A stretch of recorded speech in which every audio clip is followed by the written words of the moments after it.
ఎస్హెచ్ఓఏపీ TV ప్రేక్షకులకు నమస్కారం. ఈరోజు మరొక విషయాన్ని గురించి తెలుసుకుందాం. 8 రకాలైనటువంటి పువ్వులు గనక మన దగ్గర ఉన్నట్లయితే భగవంతుడు చాలా మనకి భోగభాగ్యాలన్నీ కూడా ఇస్తాడట. ఆ 8 రకాల పువ్వులు సంపాదించుకోవడం చాలా కష్టం. అందులో ఏ ఒక్క పువ్వు ఉన్నా కూడా మన దగ్గర మన జీవితం నందనవనంగా మారుతుంది. ఏం పువ్వులండి అవి? మందార పూల, మల్లెపూల, పారిజాత కుసుమాల, లేకపోతే జాజి పూల, ఇట్లా అడిగితే ఇవన్నీ కూడా రొద్దున పూసి సాయంత్రానికి వాడిపోయేటువంటి పూలు.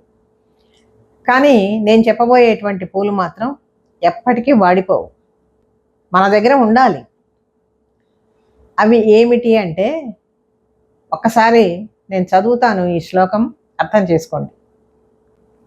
అహింస ప్రథమం పుష్పం, పుష్పం ఇంద్రియ నిగ్రహ, సర్వభూత దయా పుష్పం, క్షమా పుష్పం విశేషతః, శాంతి పుష్పం, తపః పుష్పం, ధ్యాన పుష్పం తథైవ చ, సత్యం అష్టవిధం పుష్పం చ విష్ణోః ప్రీతికరం భవేత్.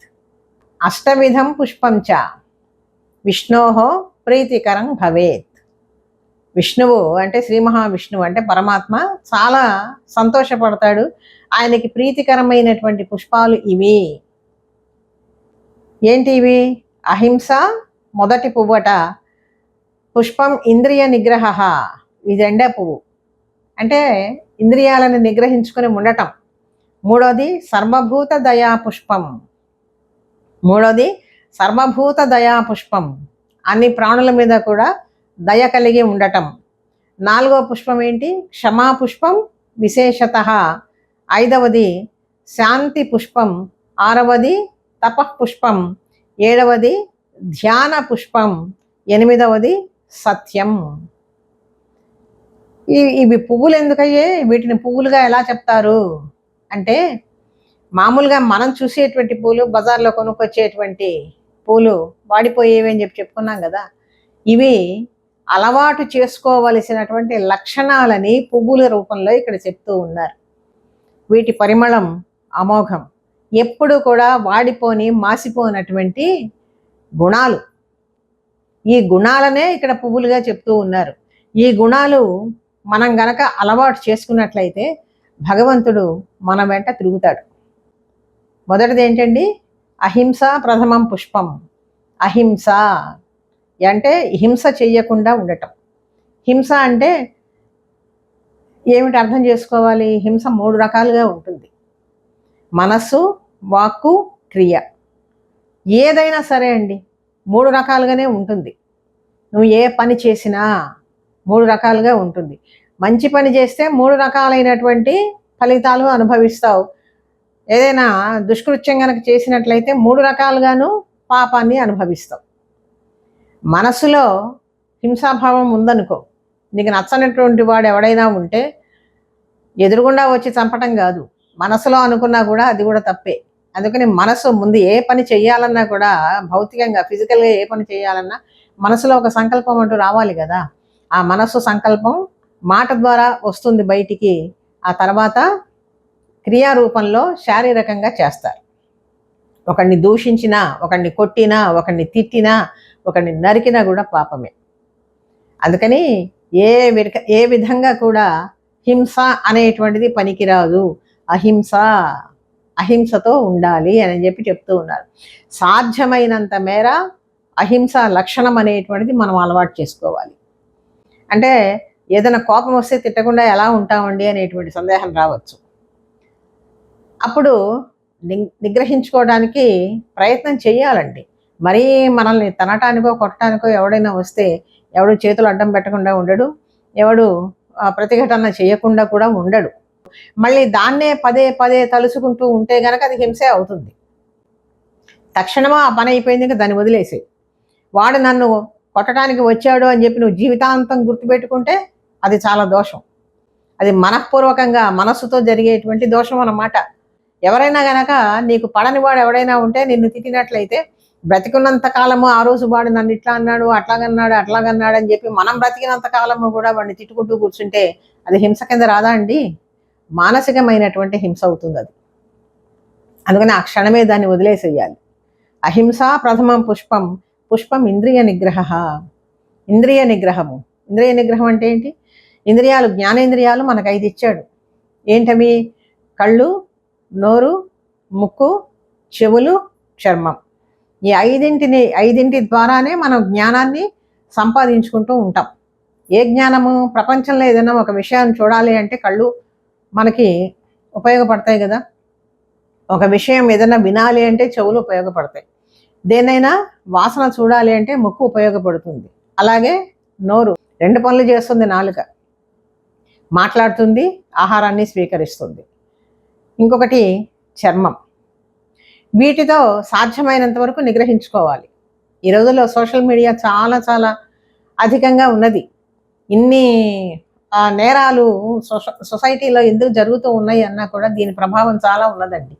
పిల్లలు, ముఖ్యంగా టీనేజ్లో ఉండేటువంటి యువత చేయకూడనటువంటి పనులన్నీ చేస్తూ ఉన్నారు, ఆడపిల్లలు కానీ మగపిల్లలు కానీ అని చెప్పంటే నిగ్రహ శక్తి లేకపోవటమే, కళ్ళకి నిగ్రహ శక్తి లేకపోవటమే అనమాట.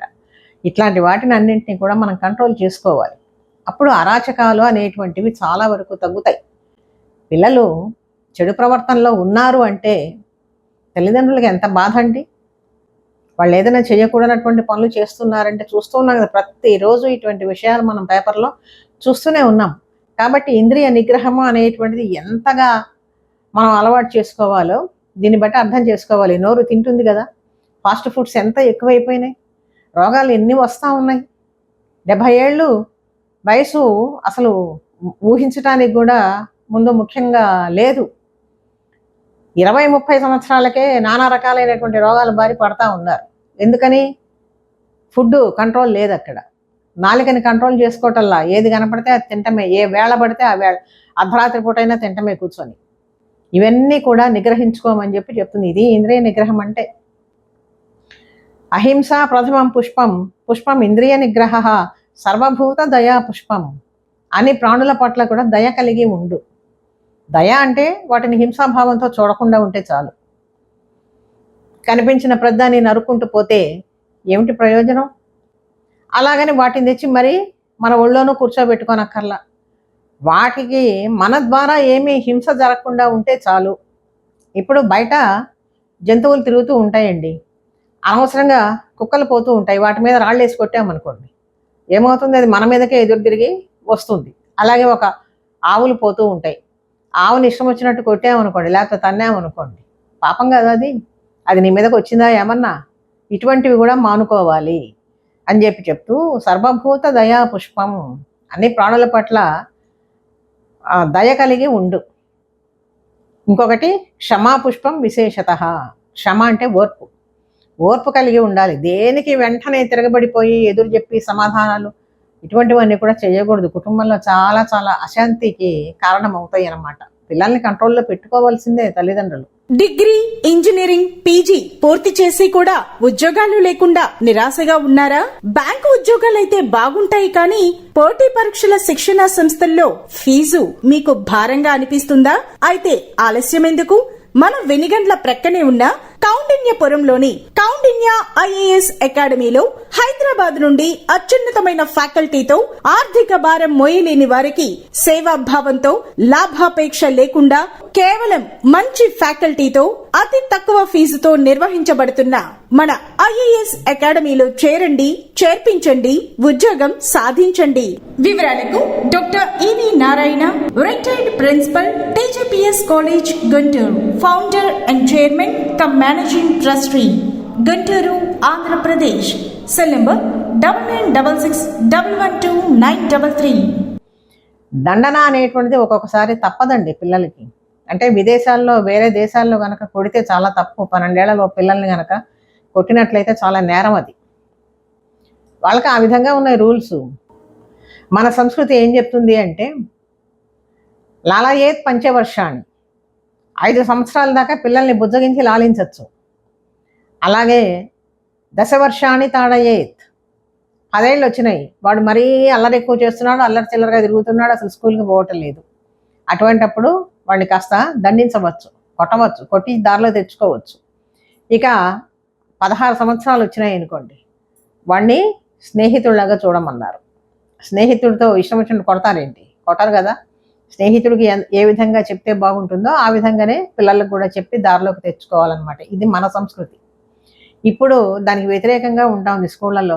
మేము లక్షల ఫీజులు కడుతున్నాం, మా పిల్లలు కొడుతున్నారు ఎందుకునని.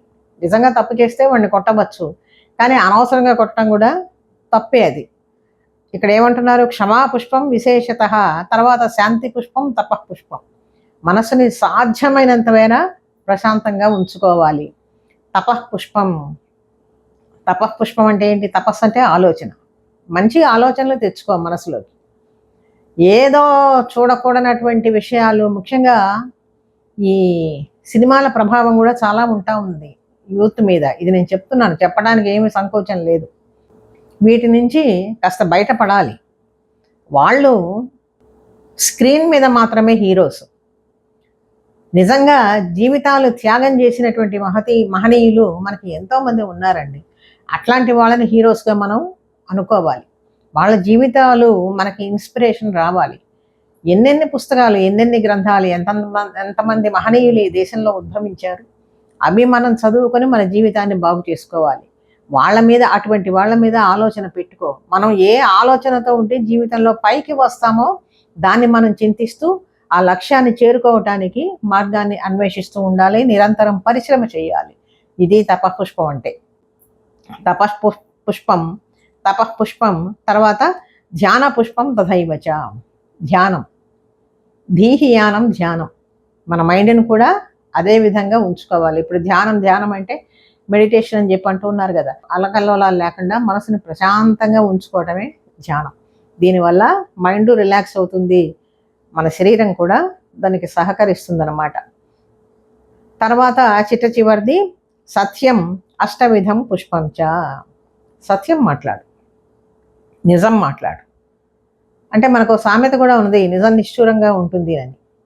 ప్రతిసారి కూడా నిజమే చెప్పాలి అని చెప్పి అనుకుంటే ఒక్కొక్కసారి పరిస్థితుల్ని బట్టి మనం ఏ మాట ఎప్పుడు ఏ విధంగా సత్యవాకు చెప్పాలో ఆ విధంగా చెప్పాలండి.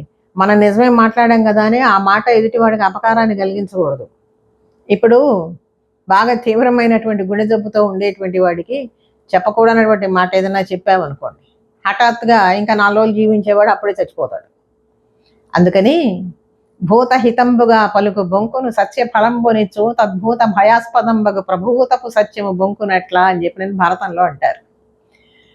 అందరికీ మేలు చేసేటువంటి అబద్ధమైనా సరే అది సత్యంతో సమానం అవుతుందట. అందరికీ భయాన్ని కలిగించేటువంటి నిజమైనా సరే అది అబద్ధంతో సమానం అవుతుందట. కాబట్టి చాలా జాగ్రత్తగా మన తెలివితేటలు ఉపయోగించి సత్యవాకును ఉపయోగించాలి. ఈ సత్య పరాక్రముడు రామచంద్రుడు అని చెప్పి మనకి తెలుసు. అలాగే మహానుభావులు ఎంతమంది అండి సత్యం కోసం పాటుపడింది మన దేశంలో. మన దేశ చరిత్ర సంస్కృతి తక్కువైంది కాదు. ప్రపంచ దేశానికి జ్ఞాన భిక్ష పెట్టినటువంటిది ప్రపంచానికి మొత్తానికి కూడా భారతదేశం. అసలు భారతము, భారతీయులు అంటేనే భాహ అంటే కాంతి, వెలుగు, జ్ఞానము. వీటినన్నింటినీ కూడా వేల సంవత్సరాల క్రిందటి సృష్టి ఆది నుంచి కూడా ప్రపంచానికి పంచిపెట్టినటువంటి దేశం భారతదేశం. భాహ అంటే కాంతి అని చెప్పాను కదా. దాని మీద ఇష్టపడేటువంటి వాళ్ళు, రతి అంటే ఇష్టపడేటువంటి వాళ్ళు, ఆసక్తి ఉండేటువంటి వాళ్ళు, జ్ఞానాన్ని కోరుకునేటువంటి వాళ్ళు, వెలుగు వైపు ప్రయాణం చేద్దాము అని చెప్పి అనుకునేటువంటి వాళ్ళు ఈ దేశంలో ఉండేటువంటి ప్రజలు. మనకంటే ముందు ఉండేటువంటి గొప్ప గొప్ప కవులు, అంతకంటే ముందు ఉండేటువంటి మహర్షులు, వాళ్ళ ద్వారా వచ్చినటువంటి వేదాలు కానీ, ఉపనిషత్తులు కానివ్వండి, పురాణాలు కానివ్వండి, గ్రంథాలు, కావ్యాలు, ఇటువంటివన్నీ కూడా కోకొల్లలుగా మనకు ఉన్నాయి. ఈ విధంగా గొప్ప సందేశాన్ని ఇచ్చేటువంటిది చిన్న శ్లోకం అయినప్పటికీ కూడా ఈ లక్షణాలు మనం గనక అలవాటు చేసుకున్నట్లయితే ఈ 8 ఈ పువ్వులు, అందుకనే పువ్వులు అని చెప్పానని అన్నారు ఇక్కడ.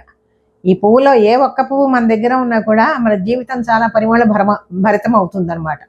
చాలా సువాసనలు వెదజల్లుతూ ఉంటుంది. అంటే మన జీవితం అంతా సుగంధ భరితంగా ఉంటుంది. ఏ కష్టాలు దగ్గరికి రావు. ఒకసారి మళ్ళీ ఈ శ్లోకాన్ని చదువుకుందాం. అహింస ప్రథమం పుష్పం, పుష్పం ఇంద్రియ నిగ్రహ, సర్వభూత దయా పుష్పం, క్షమాపుష్పం విశేషత, శాంతి పుష్పం తపః పుష్పం, ధ్యాన పుష్పం తథైవ చ, సత్యం అష్టవిధం పుష్పం చ విష్ణు ప్రీతికరం భవేత్. శ్రీ మహావిష్ణువుకి చాలా చాలా ప్రీతిపాత్రమైనటువంటి పుష్పాలు ఇవట. వీటిని తెచ్చుకోవటానికి మనం ప్రయత్నం చేయాలి. ఎప్పుడు వాడిపోనివి, రేకులు రాల్చనివి, సుగంధభరితంగా ఉండేటువంటివి ఇట్లాంటి పువ్వుల్ని మనం తెచ్చుకోవటానికి ప్రయత్నం చేయాలి. అప్పుడు భగవంతుడు సంతోషపడతాడు.